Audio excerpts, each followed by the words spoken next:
নমস্কার, আমি জ্যোতিষাচার্য সিদ্ধার্থ চ্যাটার্জি। আজ আলোচনা করব কেতুর রত্ন ক্যাটসআই কখন পরা যায়। যদি জন্ম তারিখ 7 তারিখ, 10 তারিখ, 21 তারিখ হয় তবে সাধারণভাবে কেতুর রত্ন ক্যাটসআই পরা যায়। আবার যদি জন্ম অশ্বিনী নক্ষত্র, মঘা নক্ষত্র এবং মূলা নক্ষত্রে হয় তাও কেতুর রত্ন ক্যাটসআই পরা যায়। এতে হলো সাধারণ কথা। দেখতে হবে জন্মকুষ্ঠিতে কেতু কোথায় বসেছে, চতুর্থে, সপ্তমে এবং একাদশে বসলে কেতুর রত্ন ক্যাটসআই পরা যায়। আবার কোথায় কোথায় পরা যায় না। যদি জন্মকুষ্ঠিতে কেতু কারো সঙ্গে বসে জুতি তৈরি করে, তাহলে কেতুর রত্ন ক্যাটসআই পরা যায় না। দেখবেন কেতুর রত্ন ক্যাটসআই যদি শ্যুট করে যায়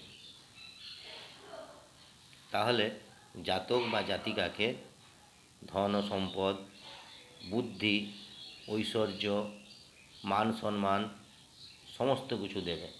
আবার যদি শ্যুট না করে তখন দেখবেন মনের মধ্যে একটা বিষণ্ণতা ভাব আসবে।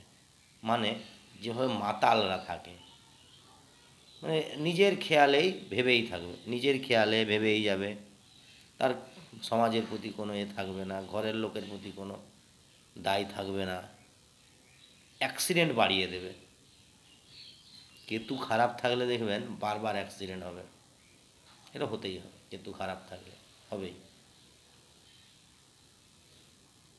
তাই কেতুর রত্ন ক্যাটসআই হুটহাট পরা উচিত না। বিশেষ করে যদি চন্দ্রর সঙ্গে বসে কেতু জুতি তৈরি করে। অনেক জ্যোতিষীকেই দেখা যায় হট করে কেতুর রত্ন ক্যাটসআই দিয়ে দেয়।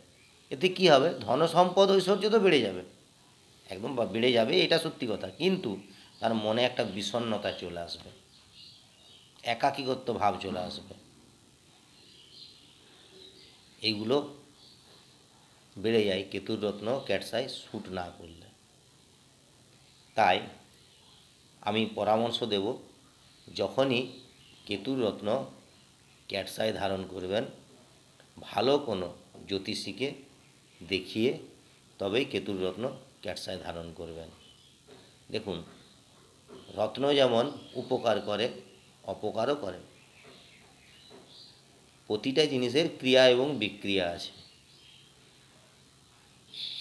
তাই যখনই কোনো রত্ন পরবেন দেখে শুনে বুঝে, একবার নয়, দরকার পড়লে আপনি 5টা জ্যোতিষীকে দেখান, দেখিয়ে কেতুর রত্ন ধারণ করুন। ধন্যবাদ।